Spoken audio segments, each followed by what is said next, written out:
Let's take a look at modal positions, the caged system, and arpeggios, how they lay over top of each other so we don't get lost, right, within our solos and targeting our chord tones. So if I have an A major 7 in this position, right, just sort of in my first position, I have my Ionian, right, perfect, and then I have my arpeggio, so I can target my chord tones, or I can do it here.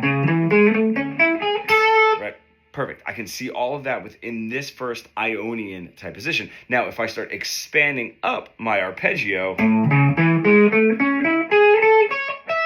now I'm getting into like that sort of D shape here, which is where I would be for my Dorian position. I'm still in A Ionian. I'm still in A major 7, but I can play in my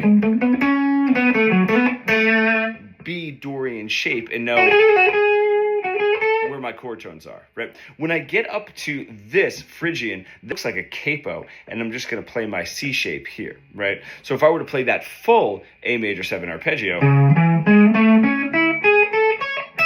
I could play it right there. That's my C sharp Phrygian, right? And then of course my Phrygian and my Lydian just lay like right over each other. So that also will take care of my Lydian position of D. When I get up to my Mixolydian, all right, I'm going to be looking at my root note on the A string here, and my A shape, right, for the cage system, my A shape, right, and then I can see if I'm looking at my E Mixolydian, I can see this arpeggio in there if I want to play it this way. Right, that'll be my Mixolydian with my A cage shape and that arpeggio. And then, of course, once I get a little higher, right, now I'm just in F sharp Aeolian, which is just my natural minor, which I should be able to get to my natural minor.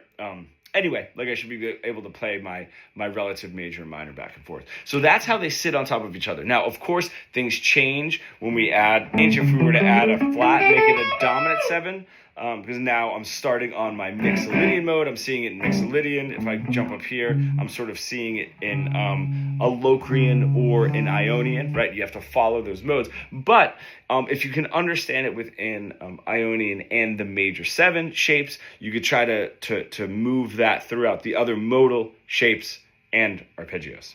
Now, if you're an intermediate guitar player stuck in that boxy, boring pentatonic plateau that we all get stuck in, and you want to bridge the gap between your creative ideas and what you're able to play, becoming fully fretboard fluent, comment pro below and we can get started.